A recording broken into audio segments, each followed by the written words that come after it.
Hey friends, here we are. It is time to do some oil painting again. Woohoo!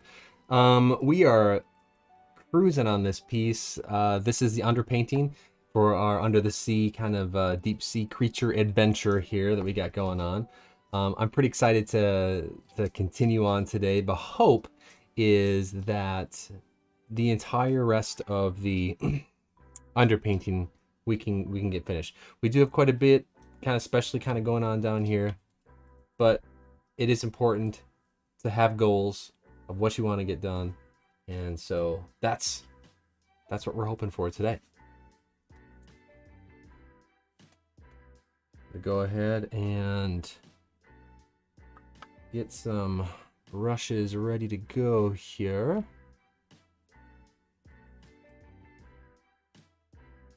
So I am using just a titanium white here.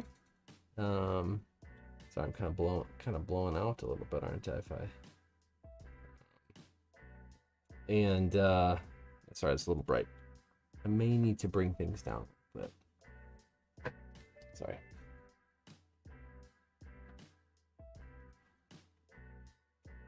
Just a little bit. All right, so this titanium white. This is by Gamblin. It's really nice. It's a nice color. And then we also have just the raw umber, and that's the other one that we're going to be using here today. So it's pretty straightforward. I've got just a palette here.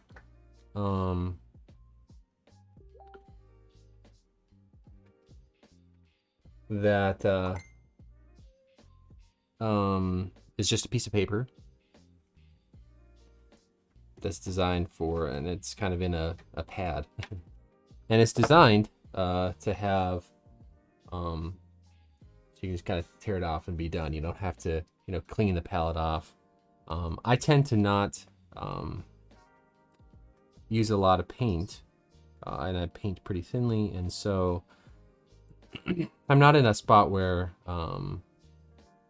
I end up wasting much paint, really, anyways. So it's pretty straightforward. So still in the underpainting setup here, I'm still not using really any medium. I am just mixing the oil on oil kind of thing here.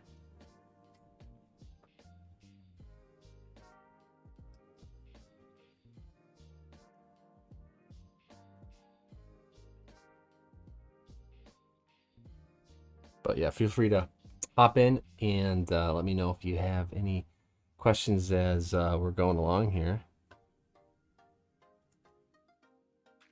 But one nice thing about this is that I can kind of just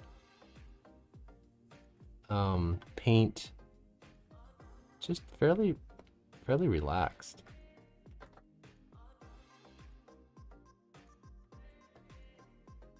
I think I'm actually right back.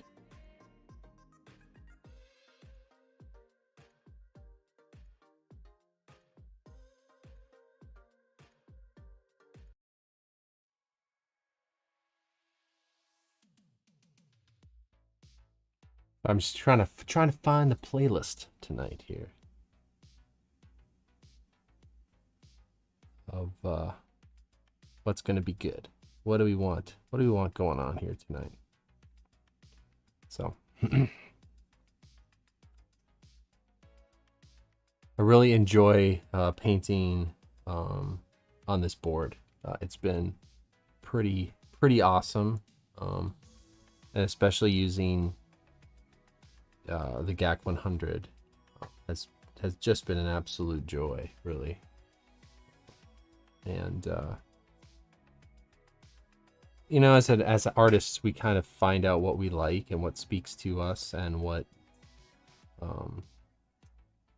mediums are going to work for us. And I think for me, I really struggled a lot with the idea that I wasn't enjoying canvas.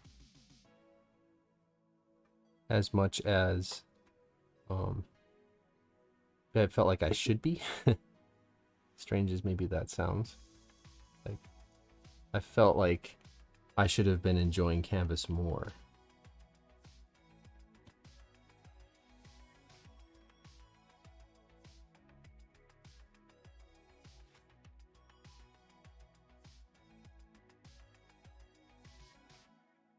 And I just wasn't.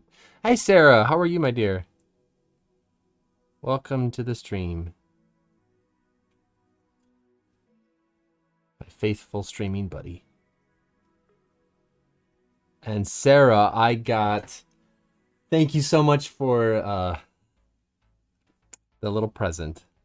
Wasn't a little present, it's actually a humongous present.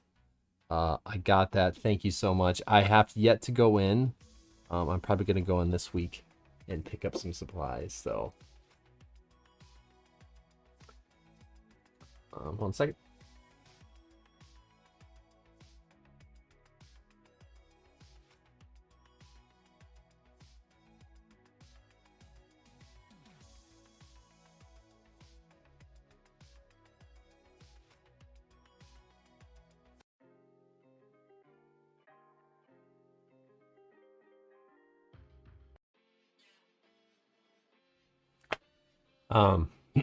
Yeah, that was really super nice of you, and yeah, it's very nice to have that as a as a resource. I don't know what I'm gonna get yet,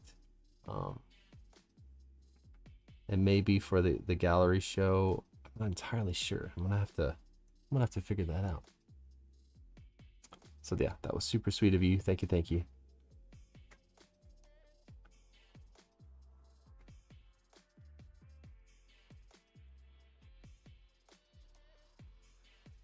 Things in a little bit here.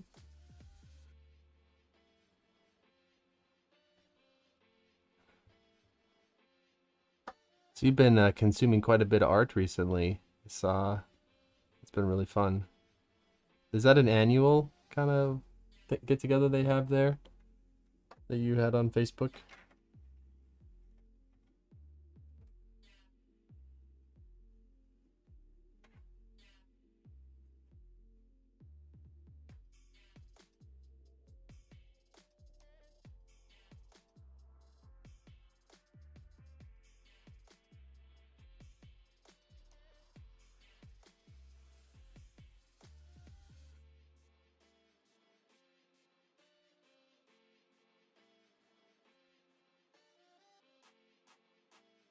It is starting to storm here tonight.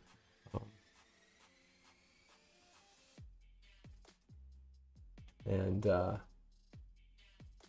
so let me know if it's still too loud. The storm, that is. Not that I can do anything about it, but if for some reason I just am gone, that's probably why.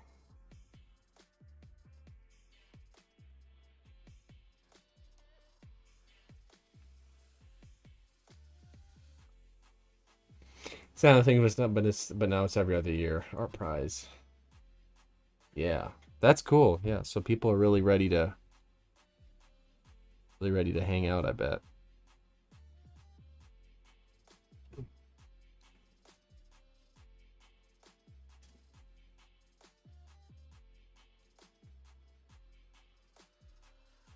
Good. Okay.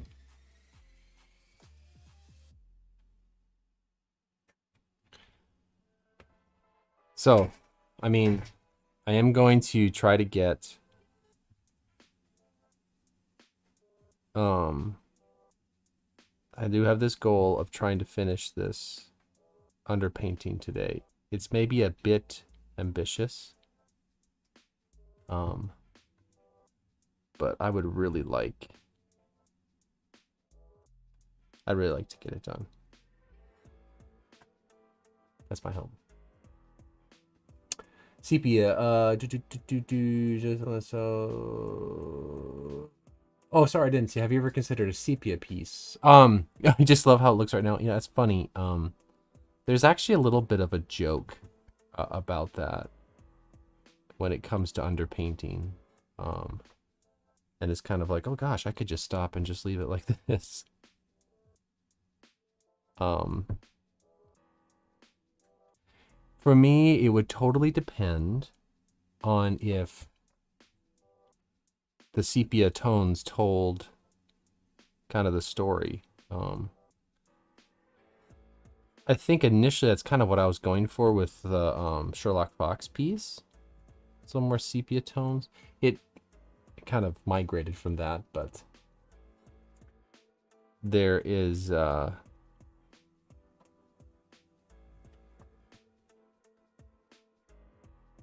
think it really depends on what it calls for. But yeah, I know I do like sepia as well. For me, it's kind of about the narrative, like what does the piece need, and what is it? What would help tell that story? And so for me, like a sepia piece for this one probably wouldn't, at least for the vision that I have for it.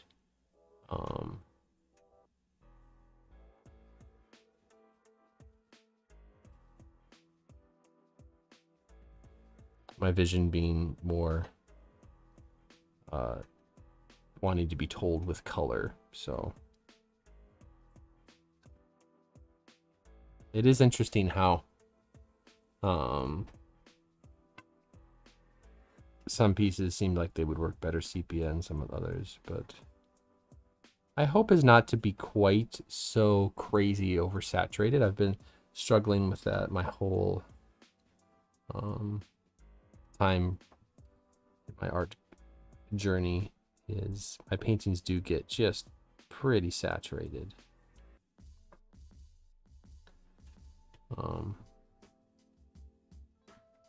Which isn't always a bad thing, but I think it can really hinder what I'm trying to do with it. So you really like the sepia pieces you did for the biggie? Yes, Christina, thank you. I did have a series of pieces that were in complete sepia, and that was a really cool guy. His name's Mark Anderson. And it was a really, really, really fun piece. And it was a commission, and the commission was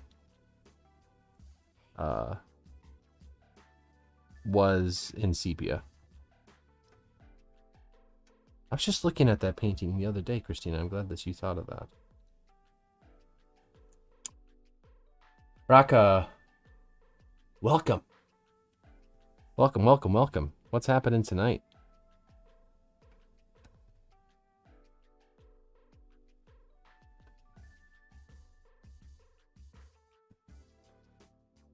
What do you got going on? Inspire me. I don't know if I could. I promise I will do my best. I don't know if anything that I will do will be inspiring in the least. You're about to paint. Oh, nice. Okay. What do you got going on? What are you working on?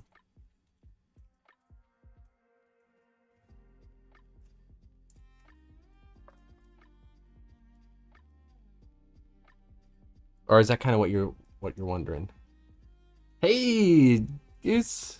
Joel, it's good to have you, bud. Welcome. Yeah, I know. I miss you too. We haven't connected a little bit. Unintentionally, of course.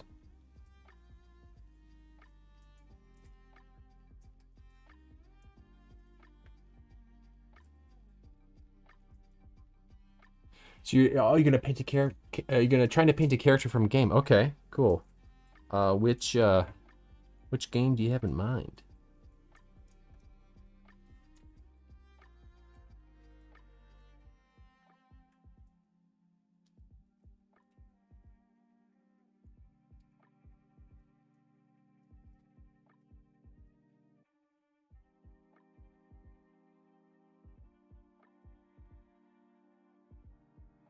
Start of school for sure.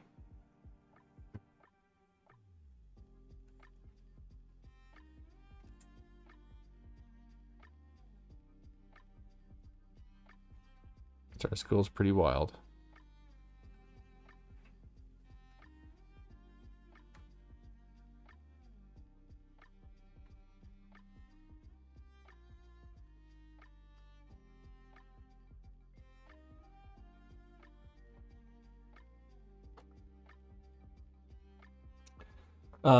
Guilty Gear. The character has a split wolf. It's gonna be your first time attempting to paint an animal. That's awesome. Well, I wish you the best with a wolf. Wolves are great. Actually, I would just recommend pulling up a picture of a wolf. And sometimes what I'll do, actually, I'm not great with animals. Painting them, that is. Well, I guess in general anyways. But the it's always best to do just a quick study. And I got this from an illustrator that I really enjoy, and he's an amazing artist and very successful illustrator. And what he will do is that if he's got a creature that he's going to put, whether it's imaginative or whether it's,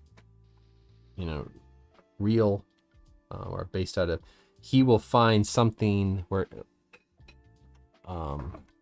in which he can use to inspire him, which he can draw on that, the basis and the structure of the character, and he just kind of draws that first, and just some tiny little sketches of it, that he feels like he's kind of getting to know that character a little bit before he starts on the actual drawing. And I've always thought, what a good idea to kind of get it in your head and heart before you go too far. Yeah, the fur, I'm with you there.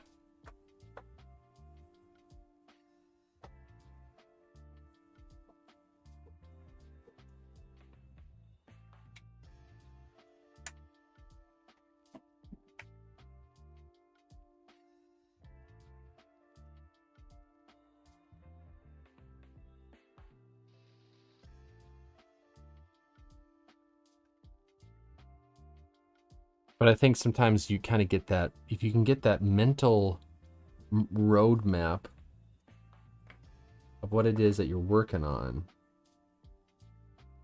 that can be super helpful when you're actually trying to pull it off.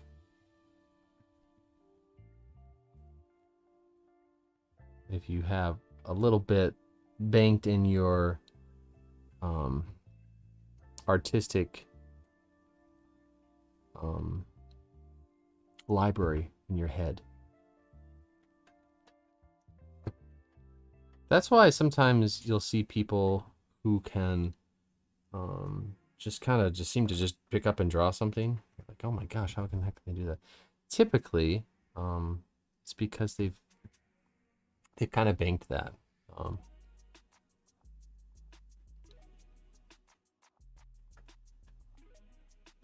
Would there be any benefit to working with a larger brush? At this point, because of the angles that I'm trying to make, not necessarily. Like, for example, this right here is a perfect size for this particular thing that I'm trying to do.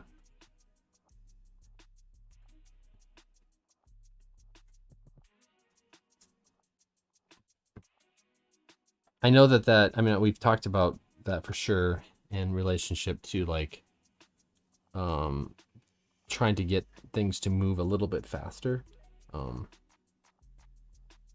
Yeah, so I get that.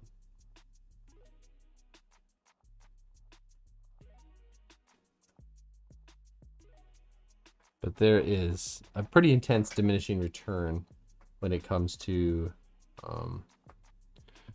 the larger brushes. And previously in this piece, I was using a lot of the larger brushes for the larger areas. This is actually, this is oil painting. Yeah, I'm oil painting. I'm going to be doing a glazing of colors over this. And that image kind of above me in the overlay is where we're headed.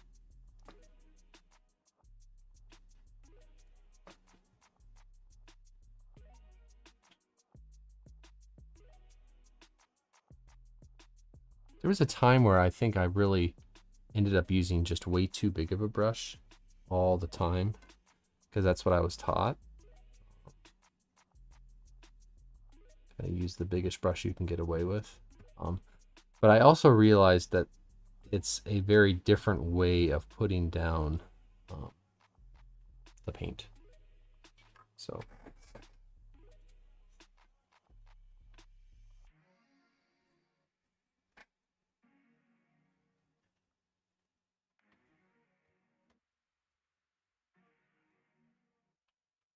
we really do have a storm rolling through here on us. Woo!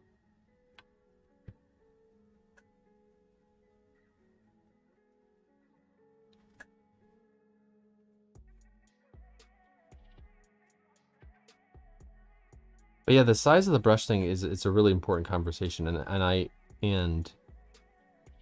don't always know what the best choice is. And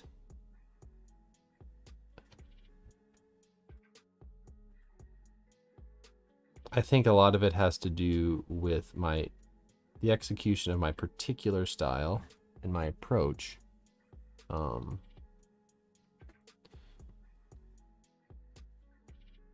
And the way that I ended up kind of I'm a B. I'm a little bit more, I use lines a little bit more than maybe other painters do. And through the particular oil journey, I'm very much open to maybe experimenting with that a little bit, and having more of a a painterly kind of style. But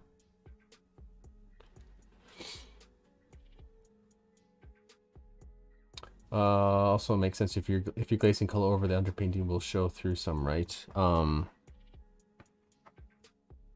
Sorry, will what show through?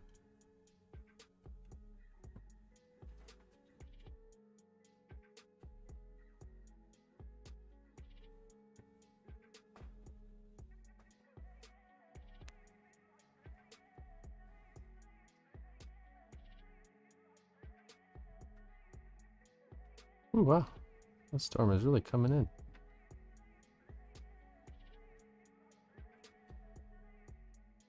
I just love how the paint kind of blends in this area right here. Let me see if I can zoom in just a little bit more.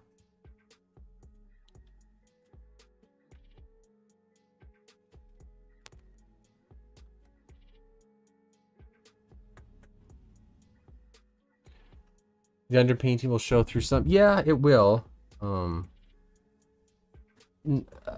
Yes, it will. It'll totally show through. Which is why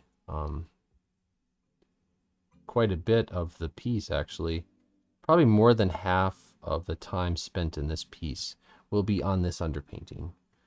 The other part will go considerably more quickly, because there will be this underpainting established already. So yeah. And so the value, I should say, of the underpainting will show through.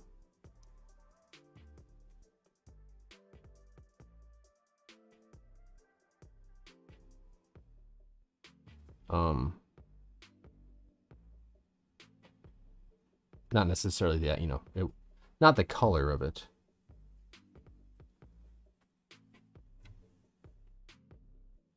Yeah, exactly. So before, I was doing a lot of my work, like in some of the previous pieces you've seen me do, a lot of the heavy lifting was done in the color stages. But what I was realizing is that I was having to go back and fix things drawing wise or composition wise, and this is one, just a way of doing it that kind of changes the approach. So I'm going to switch to a different brush. a bigger brush. And we're just gonna do a little bit of a different. Oh boy, that has quite a bit of oil in it. Shoot. I might actually need to wipe that off.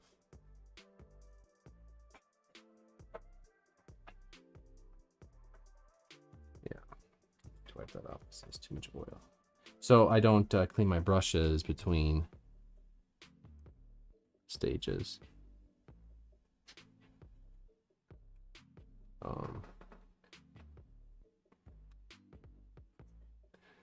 And so I actually fill them with oil, and that allows them to kind of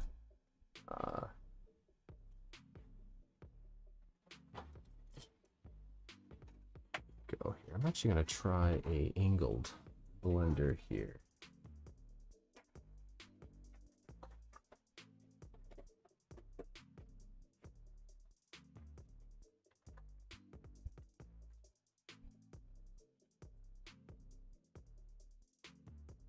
Go.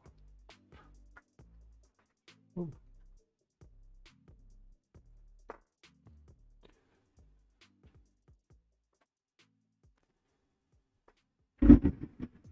Did you hear that? I'm sure you heard that. Oh, wow.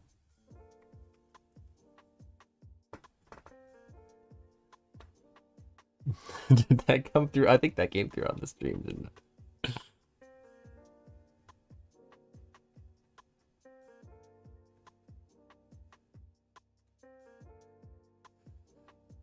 Sarah's question is, so now that you have such detail, will you use a much thinner layer of glazing? Then yes, yeah, my glazing will be even thinner than it was before, and it was already pretty thin.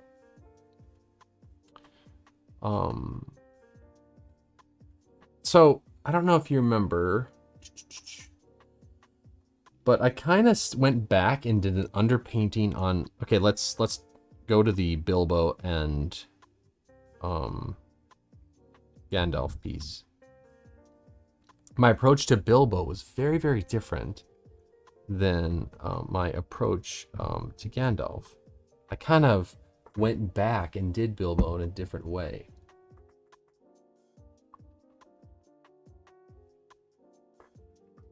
Do you remember how I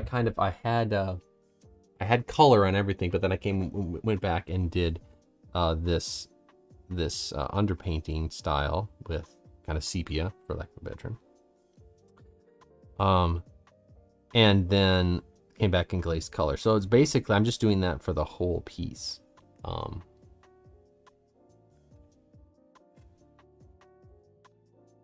If that makes sense, yeah.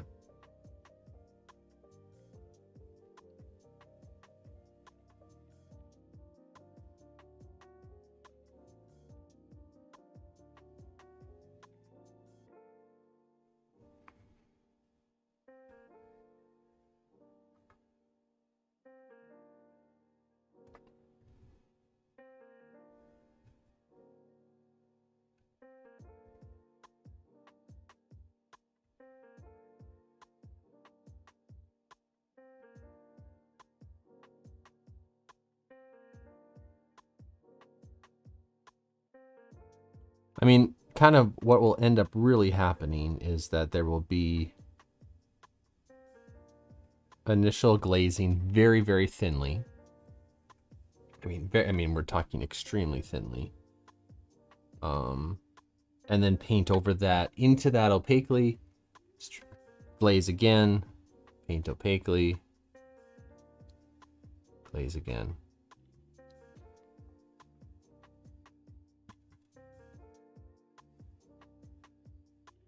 To knock this down a little bit is a little bit too bright.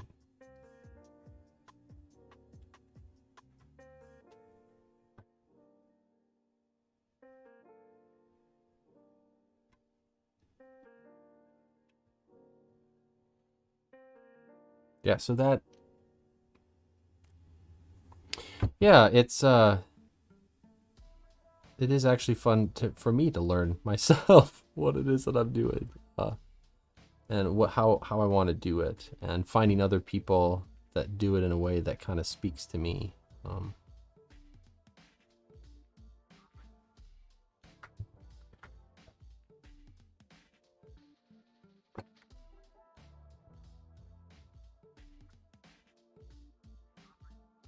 And in some ways, it's kind of in some ways, it's interesting because I would the whole painting, even in this whole kind of grayscale underpainting style. I even did that when I was digitally painting.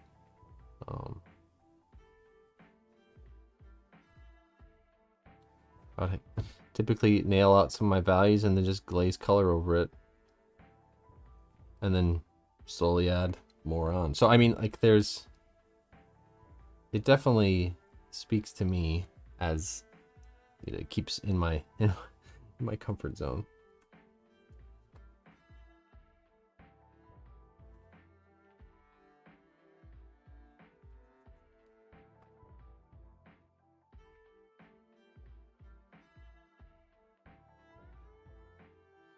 I don't know if this angled shader was the best choice.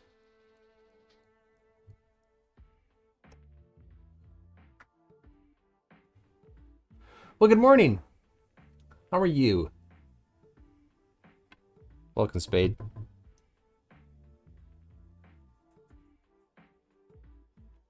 Where are you from that it is morning right now?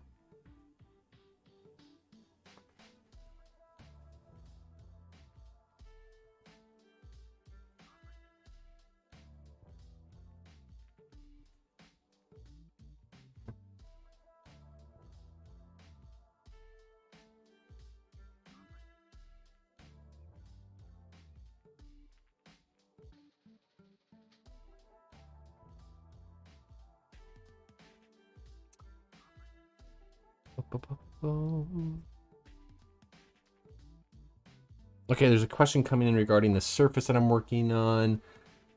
I know cheaper papers typically get yellow, so it's important to get that better archive paper if you're working on something you wish to keep and maybe display. What about canvas? Does the glaze help protect the oils from UV discoloration? Maybe use UV glass. Well, no, the glazing of the oils doesn't it doesn't help with the UV deterioration, and typically oils are not covered with any sort of glass for protection. So I think that when it comes to archival things, with oil painting, you want to make sure that oil painting, when you layer it on top of each other, it creates a chemical bond. When we say oil painting is drying, it's not drying in the sense that we typically think about, water evaporating. It's actually curing, and it's the oil molecules are bonding to each other. And those are very, very strong.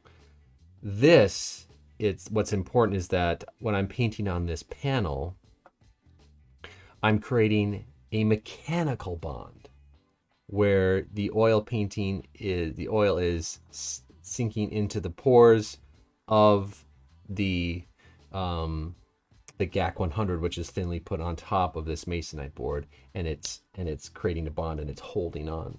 And then everything else is a chemical bond on top of that. And so the GAC 100 that I put on below this, first I gessoed it, and then I put GAC 100 on it. That helps prevent the oil from going through and getting to the board, or it from seeping through. There's a barrier there that stops that, and so therefore the oils over time won't go through that. Because I paint thinly, one of the biggest things is going to be cracking. One second.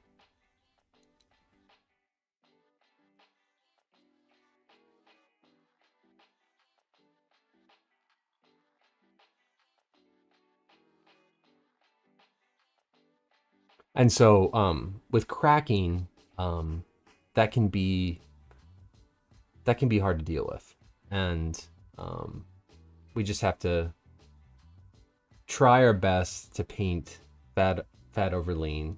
So there's more oils later on than there are in the early painting, which is why I'm not using, there's no oils. I'm not mixing into any oil right now. That will happen later on when I glaze on the upper layers.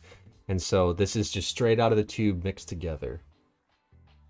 And that's an important archival thing to consider.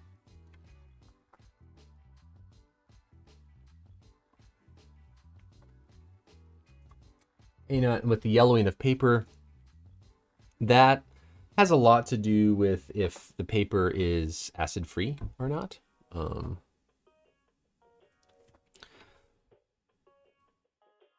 I actually just went to a university the other day and was talking to the archivalist on site.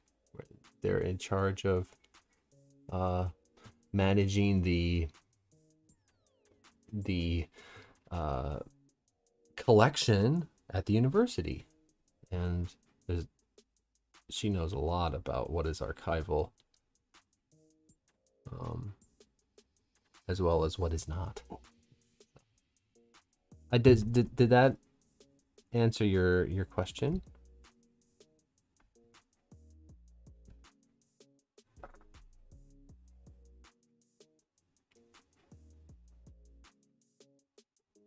I hope that answered your question. If not, I'll give it another shot.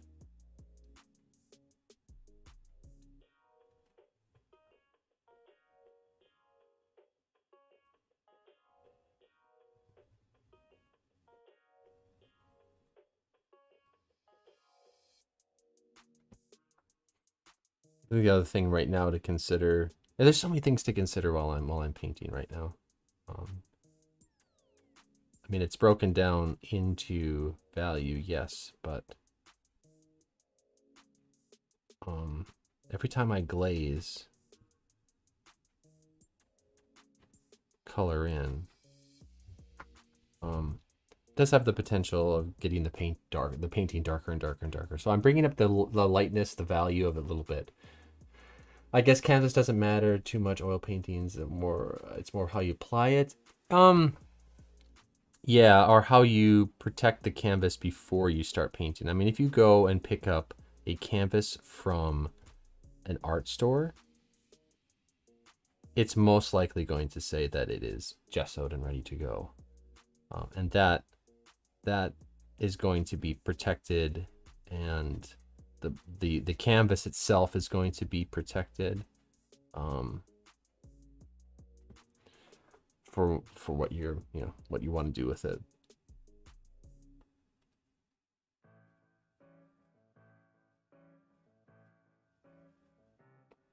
Yeah, you have to just be really careful how you apply stuff, and making sure that you understand the application and what it is that you're trying to do. That's one of the things about oils that can be, a little bit daunting to the person who's never done them before, because they are, it's like, well, I don't understand all this fat over lean technology, terminology, and what am I going to do with that? I don't know what to do. So I think just spending some time learning how to properly apply the oils so that you're not going to get cracking. But I think at the end of the day,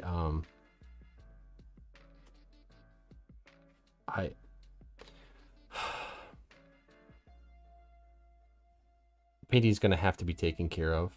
But I also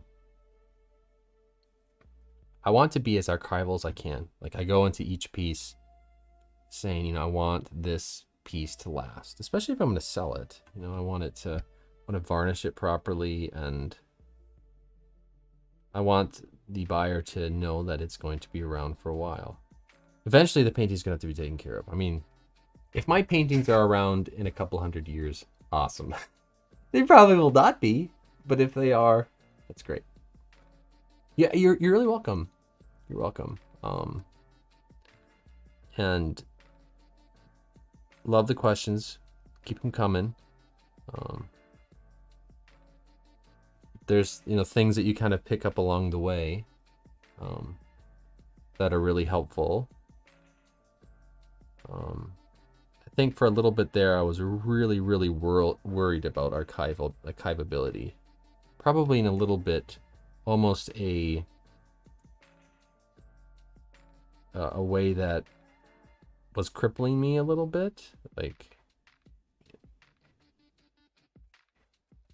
I'm like, I probably should just go and actually focus on learning how to paint, you know. So while it's really important, I think, to learn it and to care about it and to be mindful of it,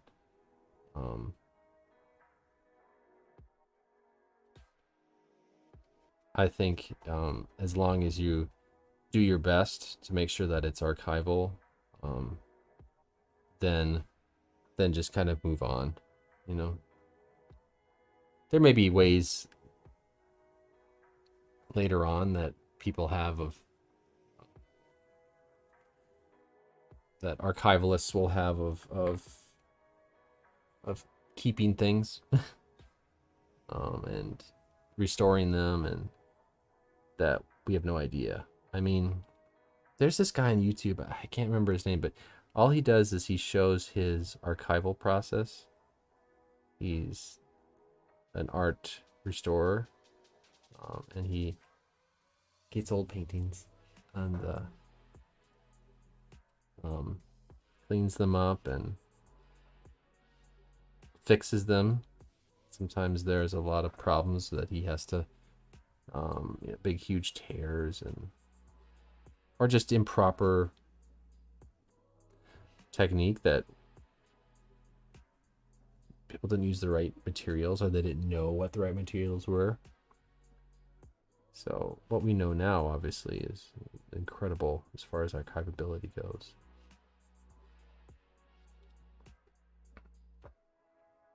I mean, there may be some purists who will say, you know, you shouldn't be oil painting on an acrylic gesso. And to that, I'm just like, you know, that doesn't really interest me at all. So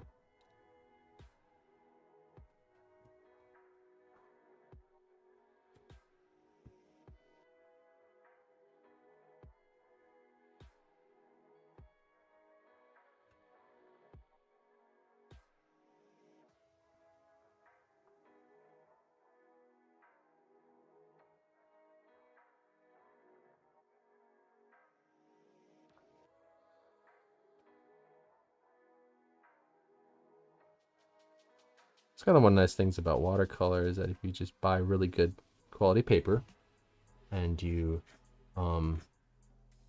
focus on getting and then, you know, put it on a glass, you're pretty much ready to go. Totally off subject, but Jared was telling me about this lady who goes around and restores really old headstones. It's an incredible process. That's really cool. I wonder how you would get kind of started in that.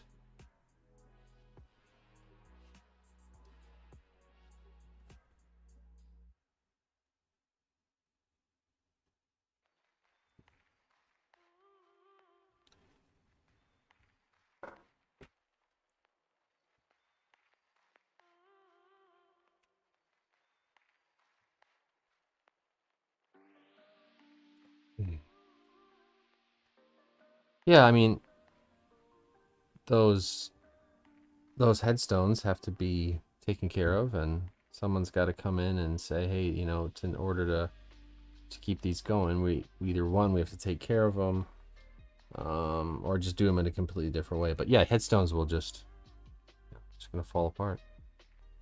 And I think there is something to be said about, like, one day if my paintings are not, you know, just in the trash somewhere, then they're gonna fall apart. Maybe not as bad as some of the other ones.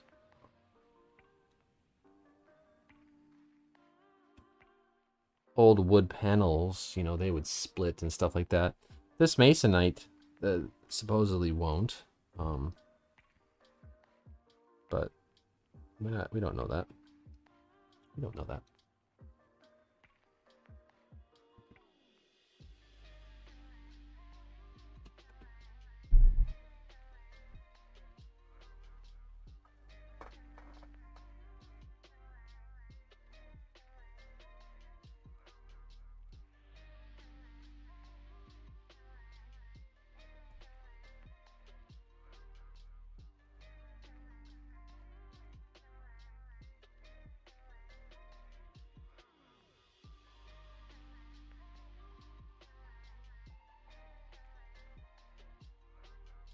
That'd be quite an amazing gig to go around and restore headstones. I mean, just even here where I live, I mean, I'm sure wherever you go, walk in and see just headstones that are completely falling apart.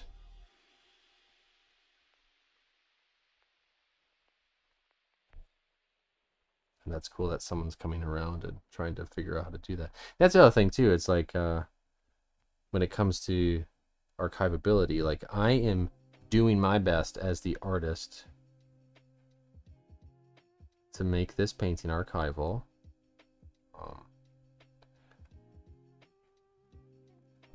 And now at some point I will just say it's going to be someone who's restoring it. It's going to be their task to take and figure out how to keep it going, you know.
And it's these pieces, like these moments like this where I'm like, oh my gosh, sometimes I paint because of the style in which I'm going, like maybe I should paint a little bit smaller.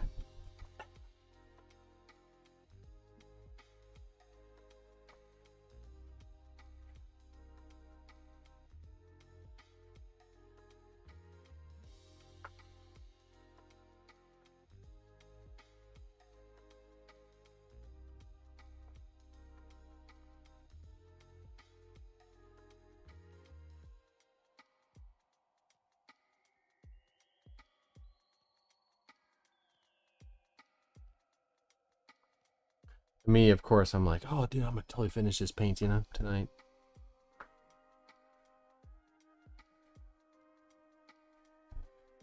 And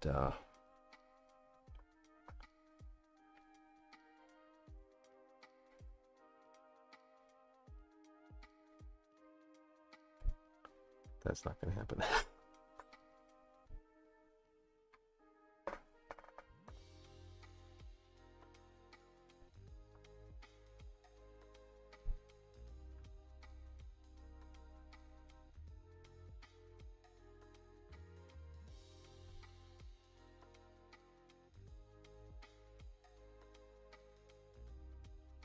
we're gonna keep going.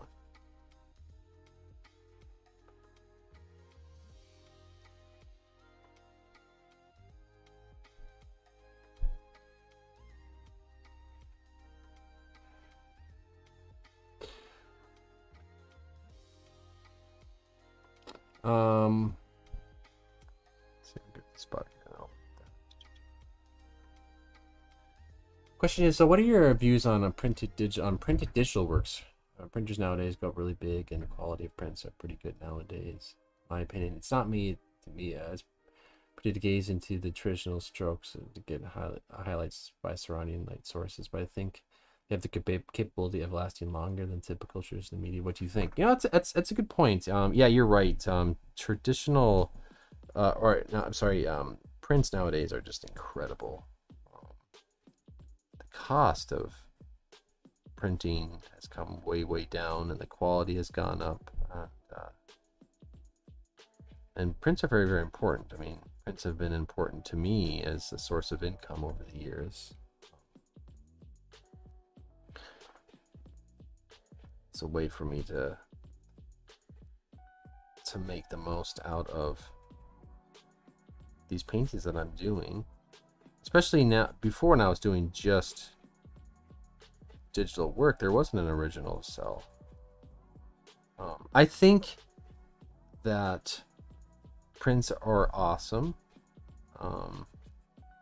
and I was working in watercolor and scanning in my digital, scanning in, you know, to make them digital prints that I'd typically paint on them in Photoshop. It's like that too. But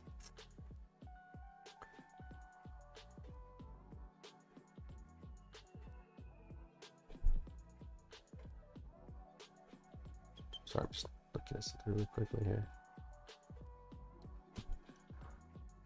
I think they both have a lot of value, and because with, like, for example, oil painting,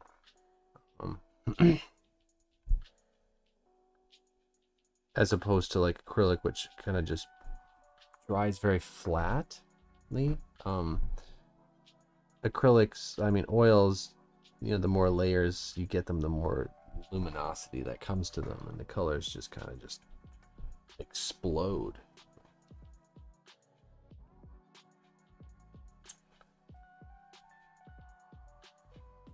And so, yeah, you don't get that in the print. You won't get the way that color looks.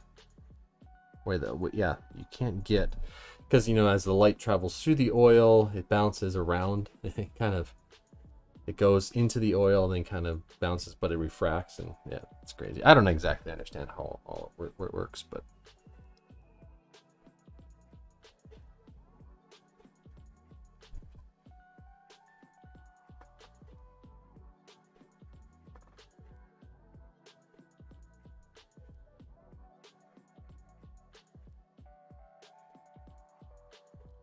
and with print, you're not going to get that, and that's okay. I mean, it's a different version of that. But one of the reasons I am going traditional is so that I do have an original to sell. I mean, I've sold a lot of giclée prints over the years, and people like those. And those are nice, kind of higher quality print.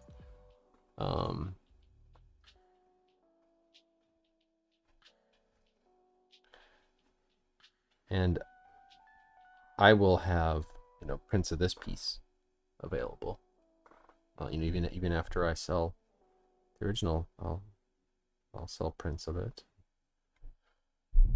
and it'll be, you know, a smaller way for people to have this piece with them, and, you know, and bring joy to their space that they're living in, and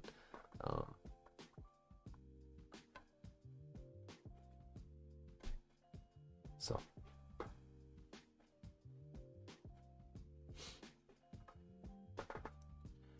And not everybody can, you know, afford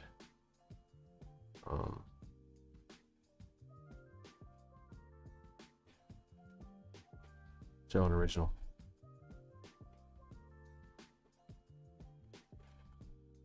I'm a print owner. That's what I can afford. So, and if it, yes, Prince of Gandalf and Bilbo. Yeah, we actually do need to get on that. I had that out the other day because I was taking a picture with it. I was like, you know, is this done? Maybe this is done.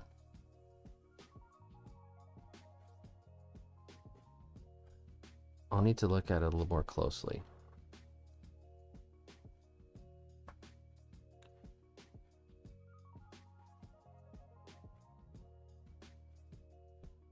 But yeah, without prints, I think it would be really hard to make art accessible. And I think it's more accessible than it ever has been because of how cheap prints are. Like before, even if you want to do a print, well, you're gonna probably print it offset, and you needed to print thousands of them, or at least hundreds of them to make it worth your while investment.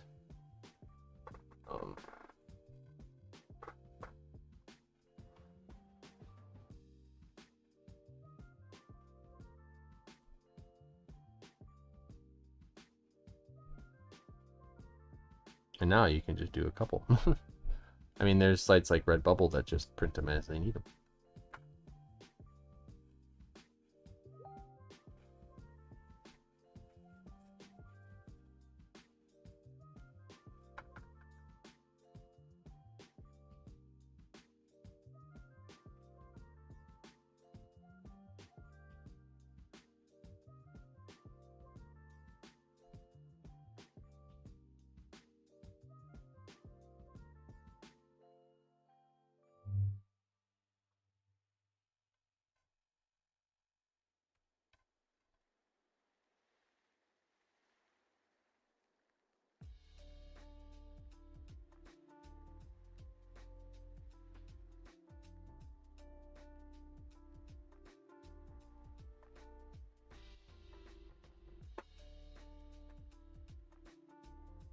But yeah, prints have been good to me.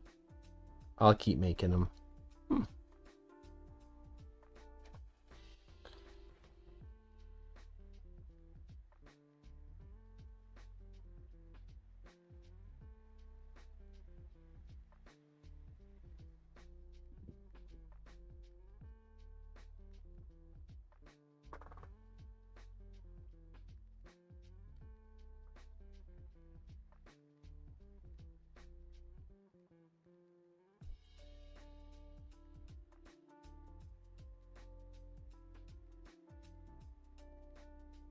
I think, you know, prints end up kind of being a win-win in a lot of ways because they're a nice way for someone to own a piece. And then they help, you know, obviously they help support the artist. So, yeah.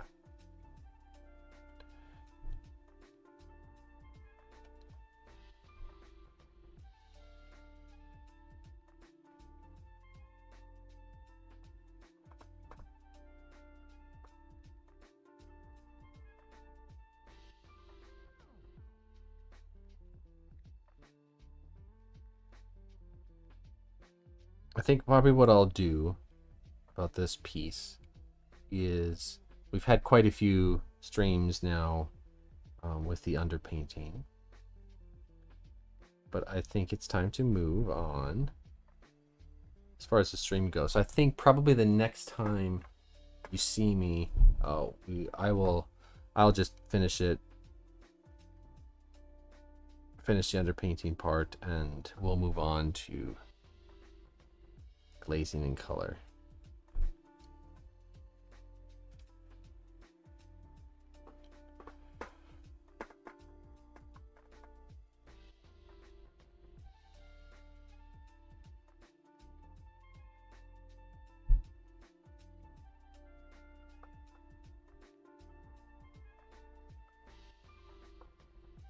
Yeah.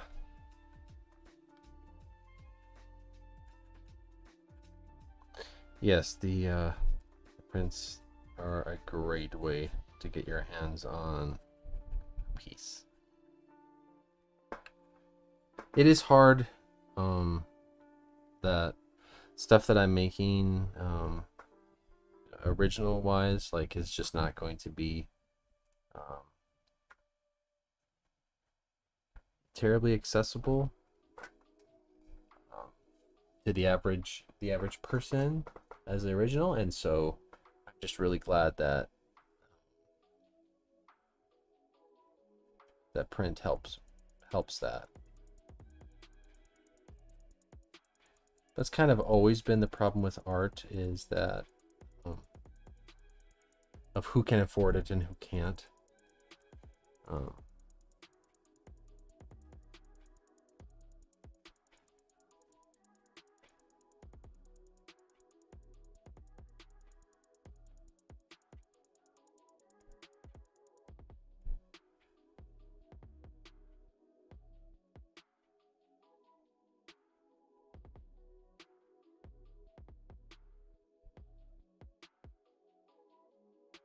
but in some ways, it's the same with like music. You don't have private concerts by people all the time. You listen to a copy of it. um, and it's not going to be the same as listening to them live.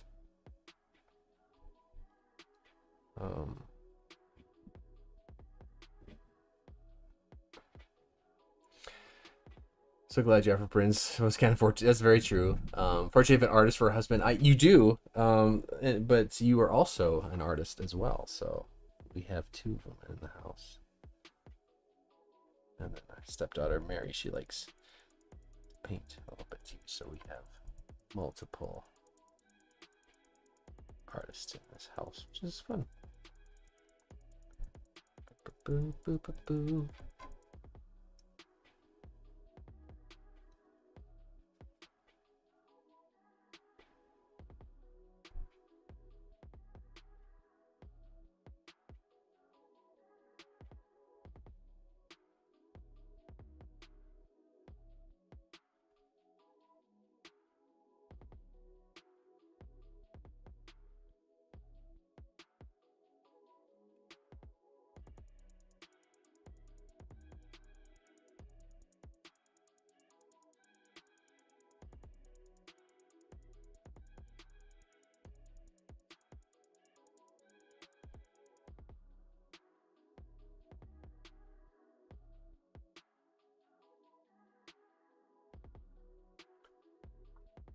I mean, who knows? Maybe one day we'll get to a spot where we can just paint and then give stuff away. Won't have to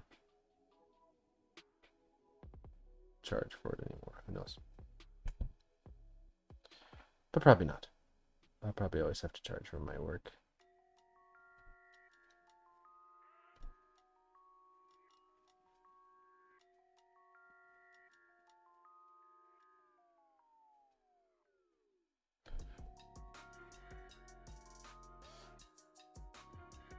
But selling the prints is only one of the streams of income that artists can do and enjoy, so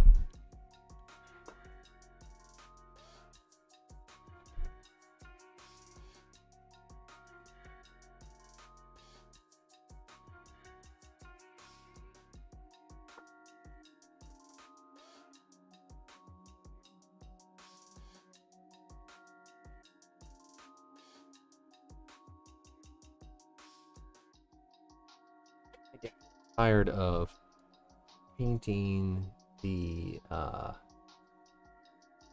suckers. It's basically been painting these suckers for like an hour.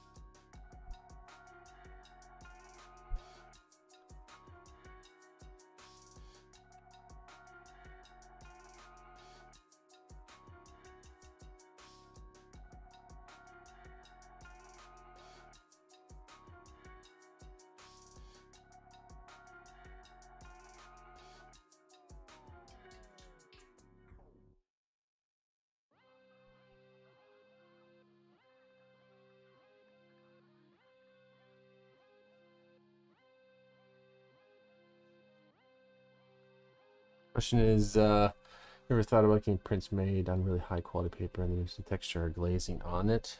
I know people who have heard of people doing that.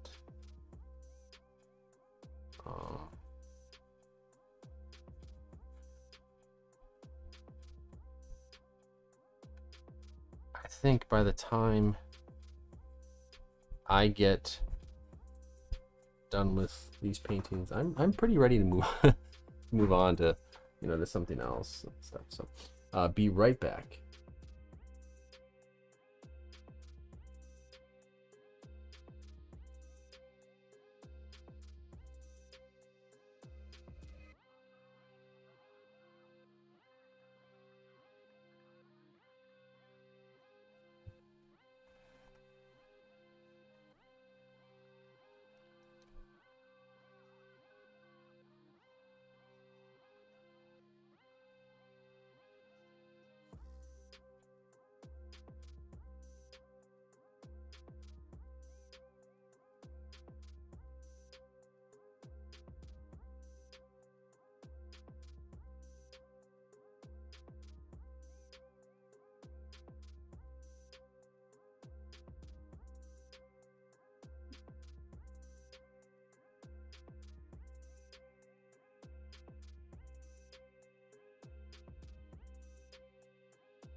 I'm getting tired of working on that portion of it, so.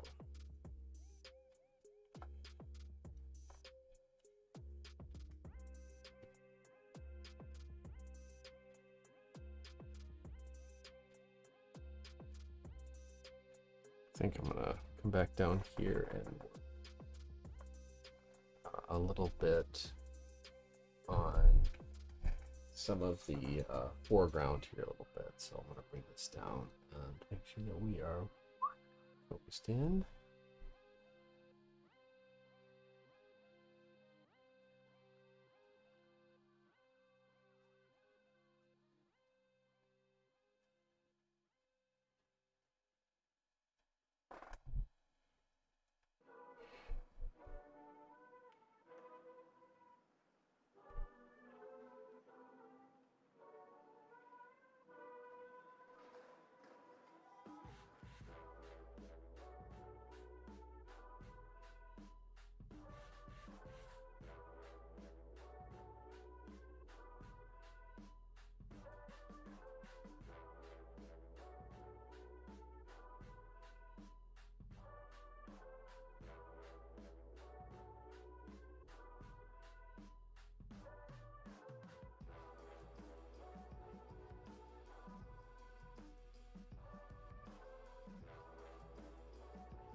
Check here.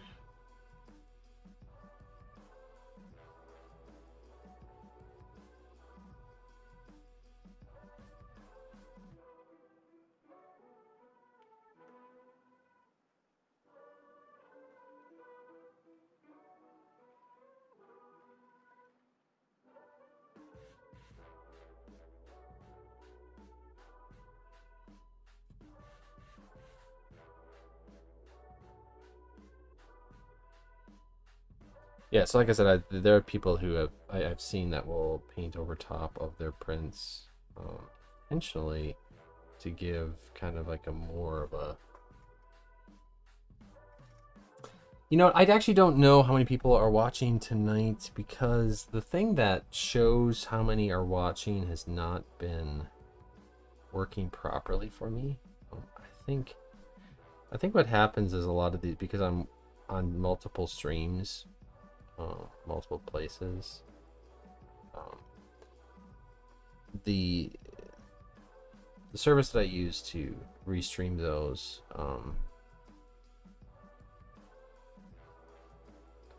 I think they just have a huge task of trying to keep up on all of the changes that these hosting services put together, you know. One second. I can look.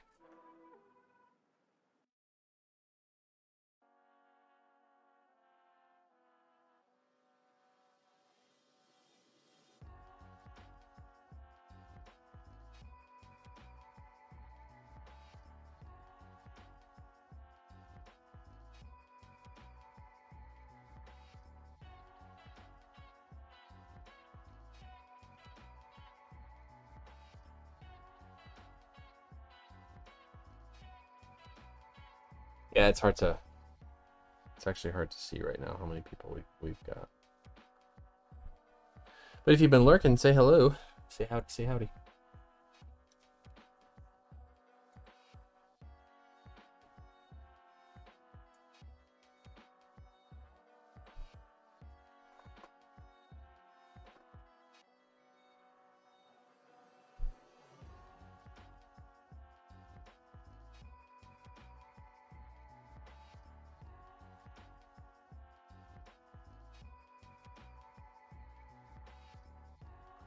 Astro says hello. Hey, thank you. Thanks for saying hello, Astro. Astro is on the Hands Network.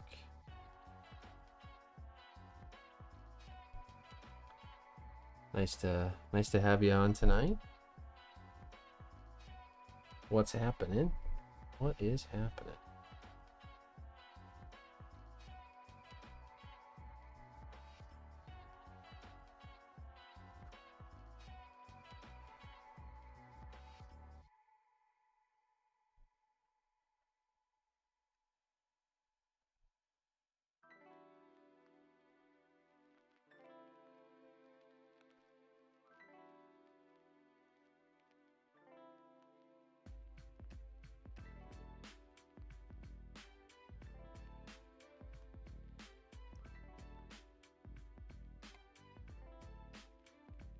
Yeah, you know, kind of. It really varies. Seems how many people are able to join in, and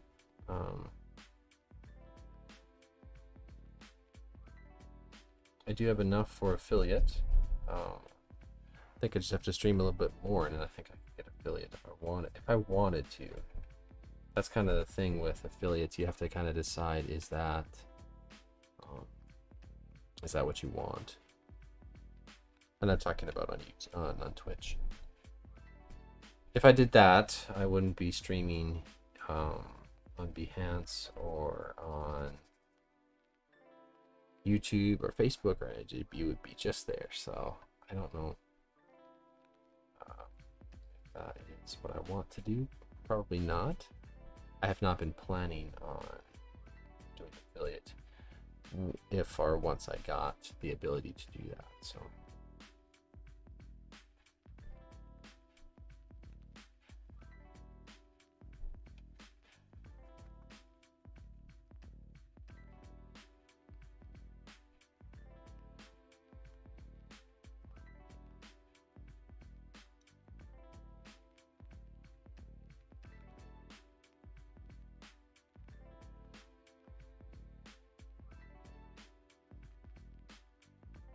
I'm not a huge fan of the angled shader for this technique, and that is good to know.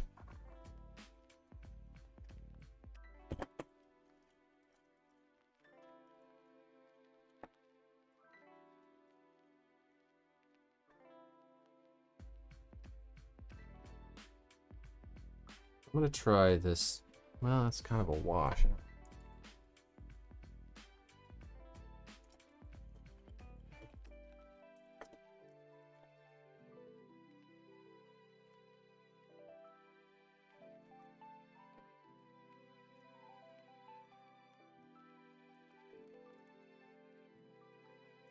Always trying to find different brushes and trying to find what I like, you know?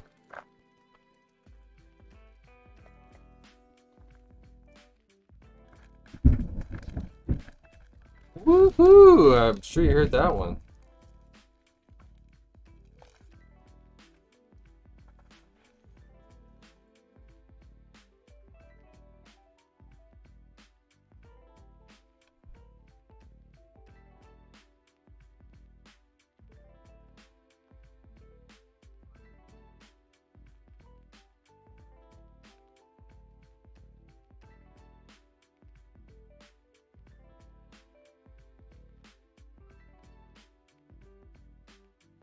Sorry, I painted a little bit lower than my screen.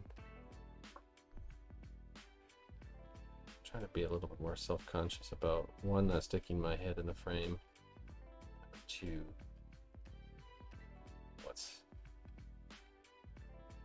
especially because I'm trying to paint a little bit more zoomed in these days.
And finally, after all this time,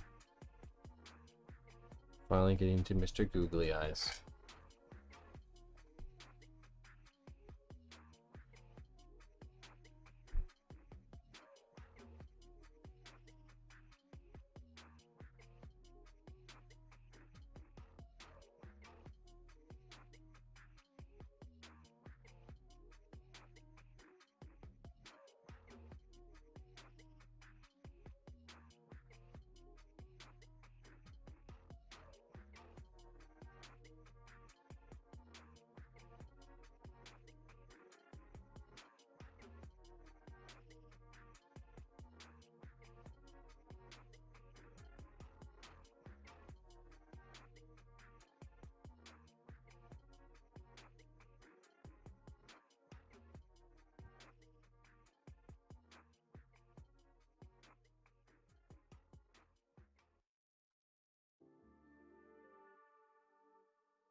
This is a situation where I wish I could raise my desk. Raise my...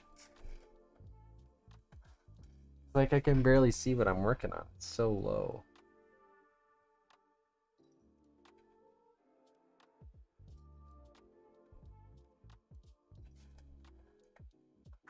I need to figure out a better...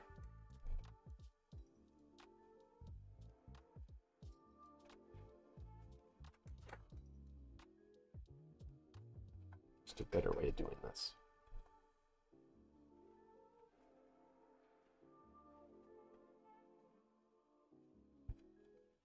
Because obviously leaning over like this is not sustainable.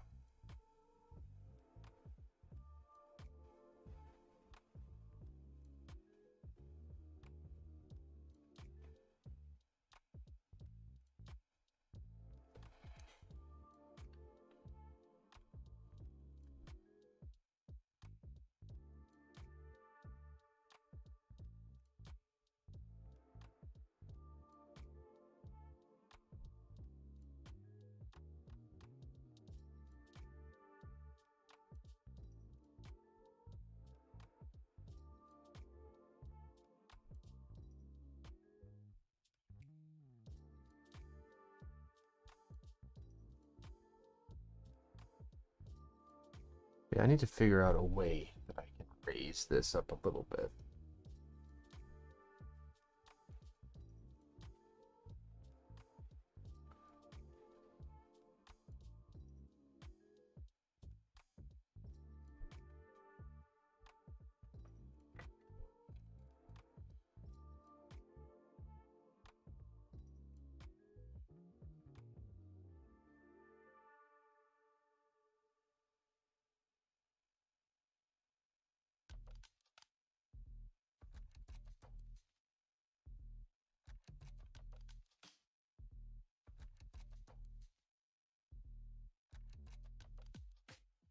Sarah's gotta go. Hey, thanks for coming tonight. Yeah, always good to see. Always good to have you. We'll catch you on the next stream. Yep. Bye bye.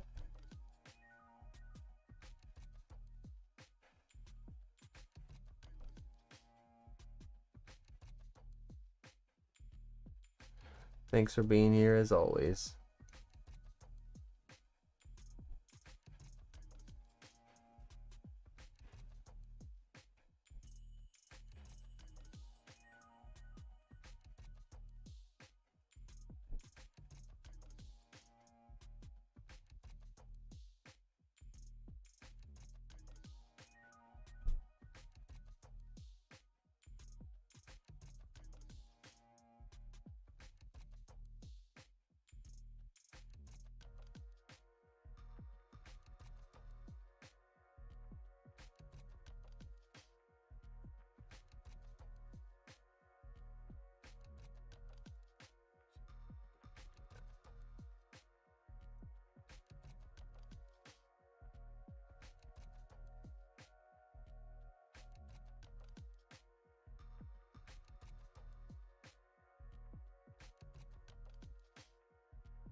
Not sure if you're picking up all that, everybody, but holy smokes, is it really coming down?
Oh, we got a nice little googly eye friend here.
All right, this is really coming along.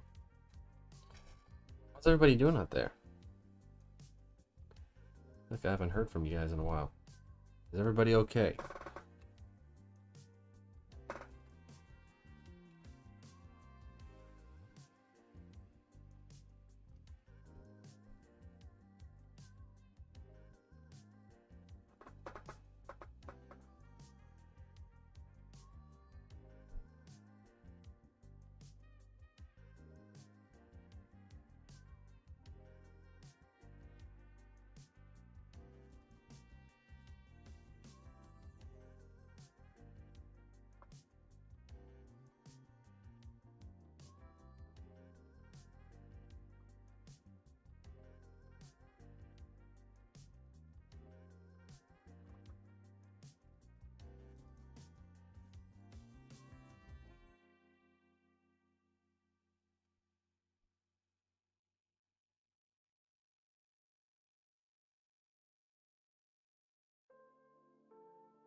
I love using the brush. kind of in this chiseled edge kind of way.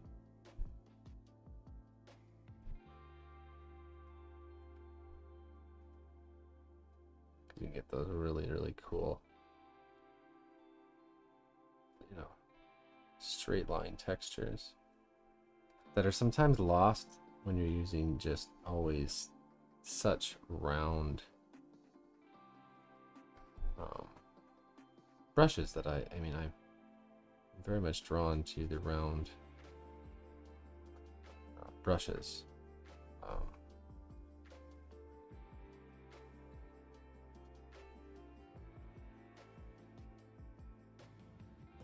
And there's something to be said about having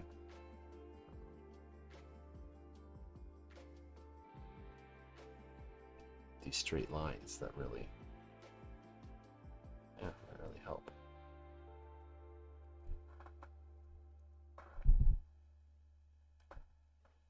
Kind of break things up a little bit.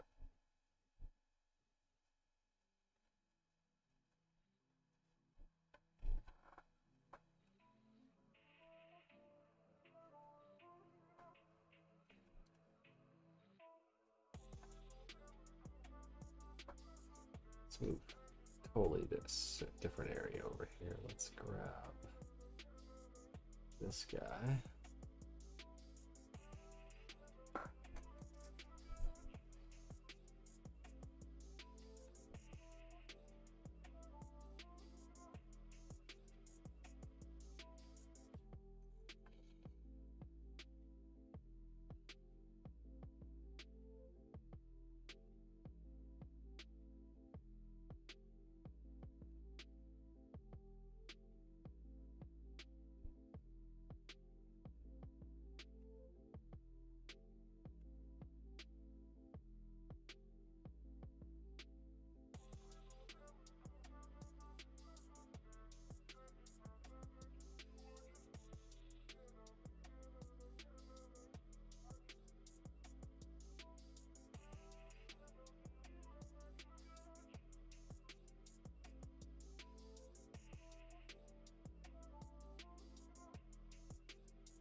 Thinking that some of this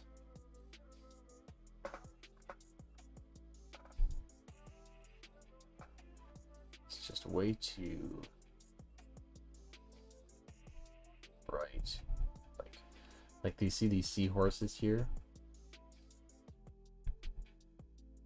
These seahorses to pop up.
I love the gradient I can make with one brush stroke because I have the way that this is angled. That's so cool.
It's part of the painting here.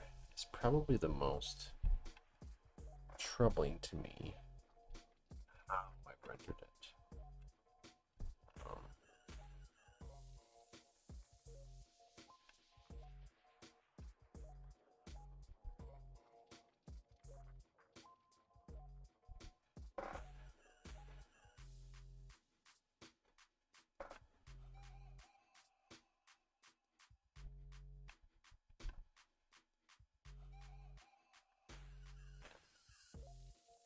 I may need to do some major changes to this area over here.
Yeah, I'm just really not happy. Happening here. I've been tired and been going for a while now.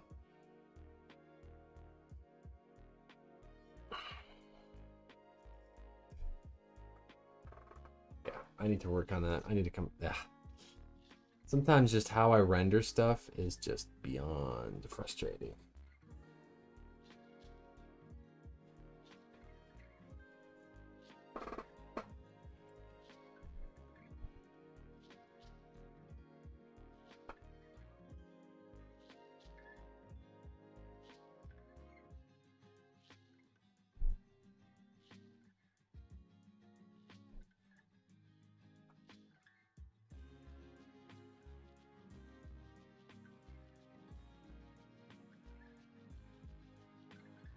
think what it is I may just have to spend quite a bit more time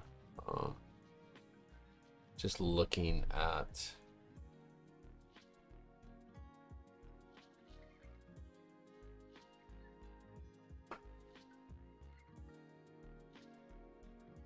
the seafloor and pictures of it. I think that might be the only way forward here at this point.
All right, Joel. See you later, man. Yeah, thanks for hanging out. Hope you had a good night. And we'll see you next time. Later, bud. Probably gonna call it myself here actually pretty soon here.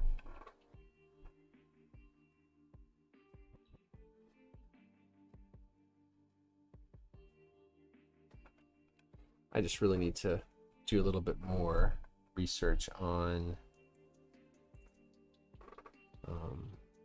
the seafloor. Like I'm not doing what I want to do, and that's okay. Like, you know, we all have to kind of grow and figure out what different libraries that are not in our heads as artists. And this, as much as I love doing the deep sea stuff, I'm realizing that it's actually not in there as much as I wanted it to be.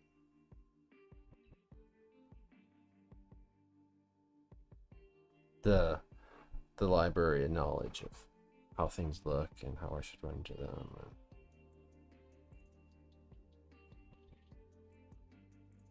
So that just means that there is just some more work to do in that area, and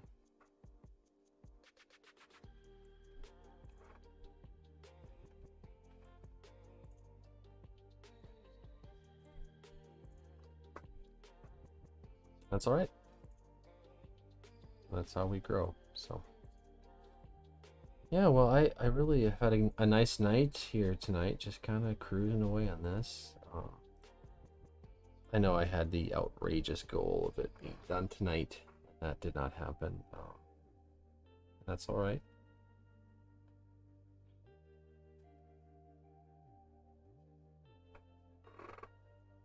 I hope that I can come back and actually fulfill that. But for now, it's going a little bit slower than I wanted it to.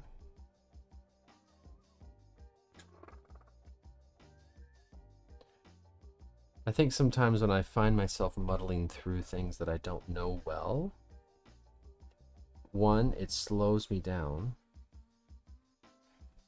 in pretty intensely. Like I'm just painting slower than I want to, and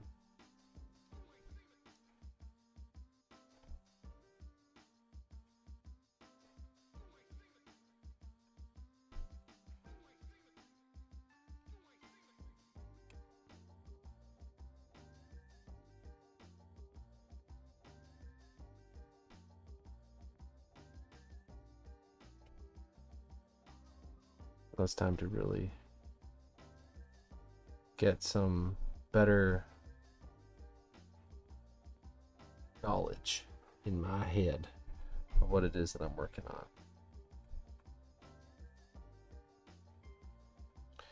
And everybody's got to do that.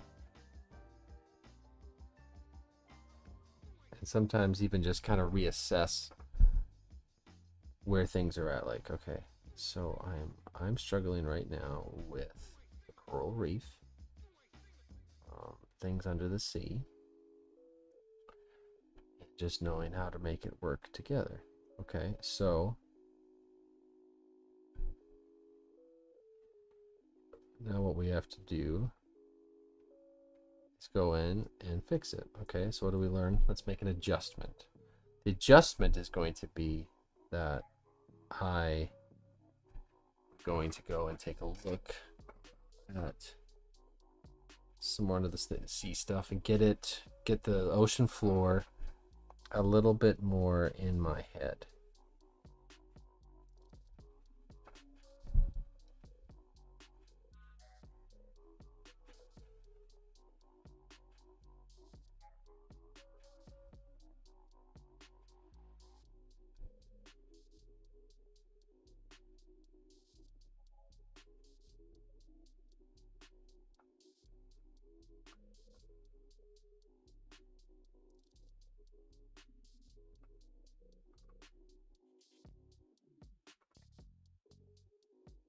But yeah, so thanks everybody. Oh hi.